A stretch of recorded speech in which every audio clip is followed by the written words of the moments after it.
So this is the powerful story of a digital architect who became a builder of the human spirit. It is the story of Piku Pannakara, a man who traded the high-speed connectivity of the IT world for the profound, silent connection of a 2,300-mile pilgrimage.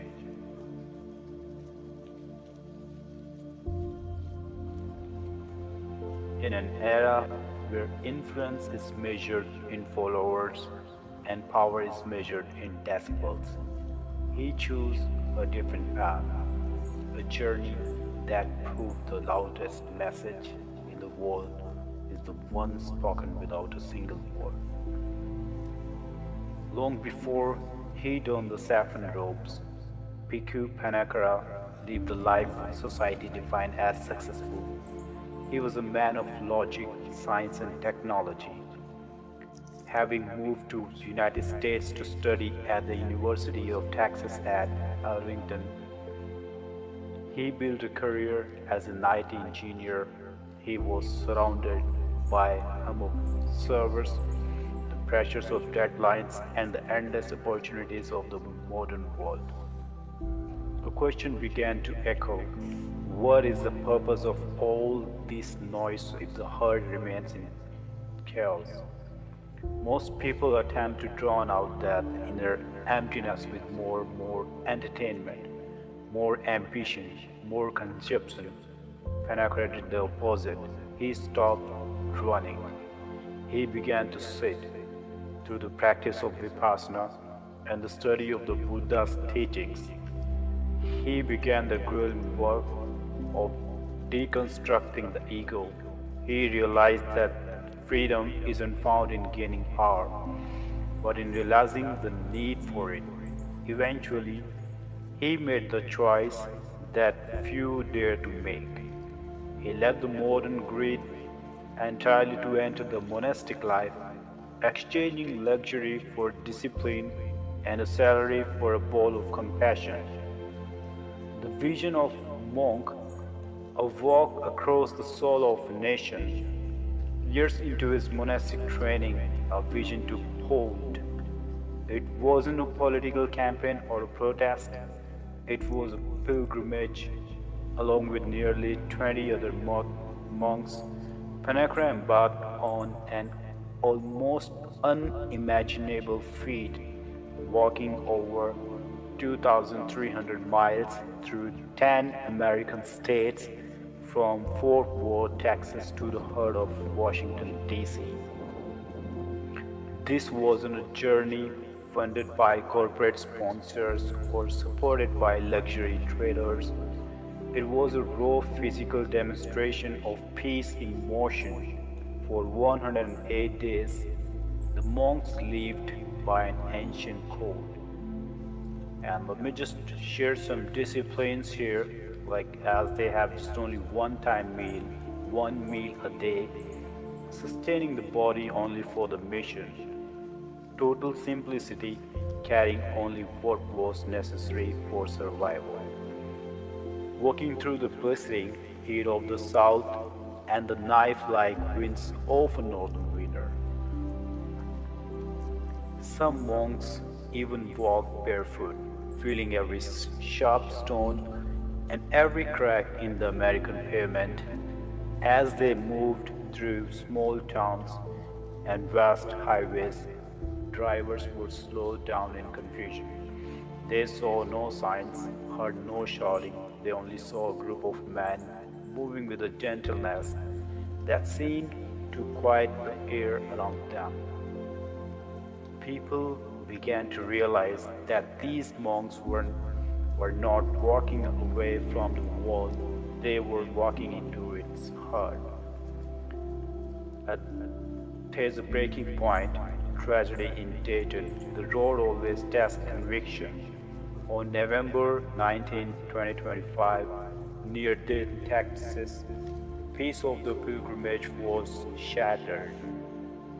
A horrific vehicle accident struck the group, leaving several monks seriously injured. One monk lost his leg. Others faced long roads to recovery. In that moment of blood and broken bones, the world watched to see how peace would respond. Would they retreat? Would they lash out in blame? They did neither. The monks proved that peace is not a fair weather concept, it is forged in fire. They responded to the tragedy with an overwhelming spirit of forgiveness and equanimity.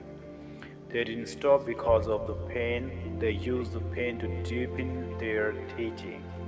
The walk paused for healing, but the mission never broke.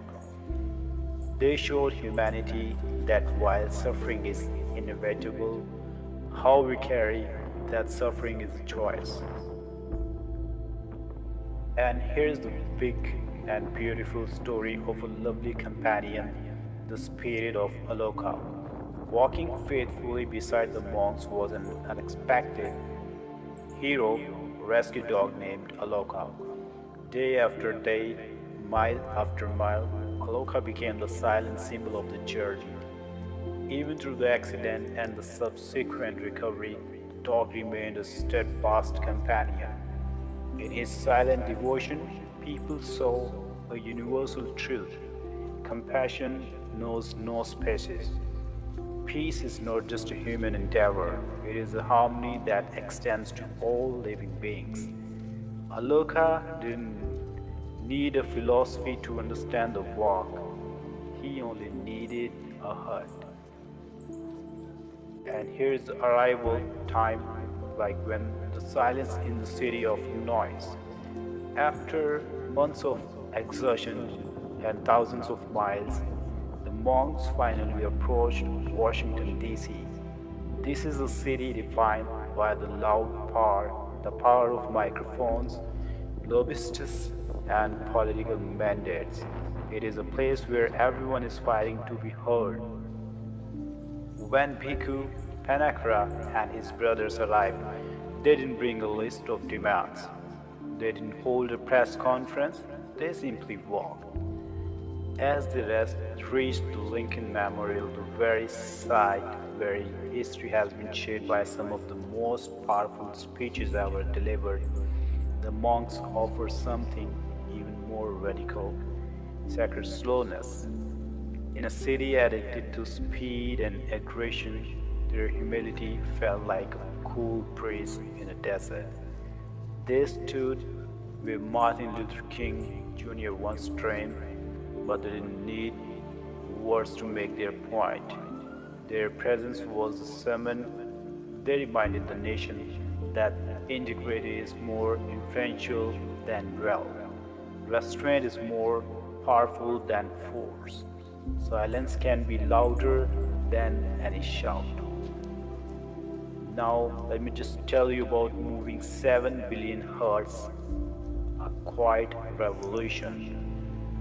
When people say Monk Pannakara is the man who moved 7 billion hearts, they aren't talking about a literal meeting with every person on earth.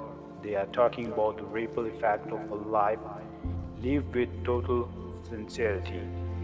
Every person who saw them pass, the angry driver who felt his rage melt, the grieving mother who found comfort in their calm, the teenager lost in the digital fog who saw a new way to be carried, the seed of that peace forward. This was a quiet revolution. It wasn't about changing laws, it was about changing the human condition.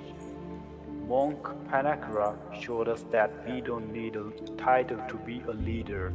We don't need a platform to matter. We only need the courage to be gentle in a world that rewards the harsh. He demonstrated that peace is not an abstract idea we wait for governments to provide. It is a practice we choose with every step we take. A life demonstrated, the walk for peace ended, but the message continues to travel.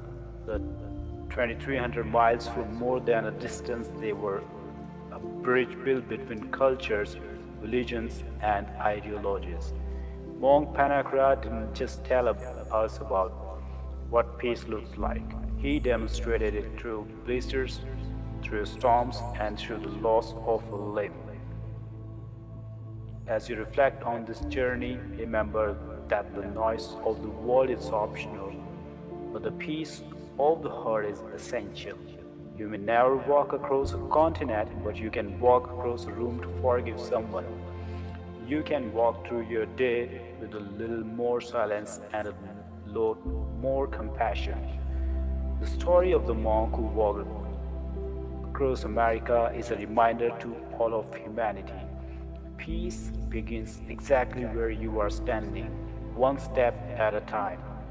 Please don't forget to like this video and subscribe to my channel.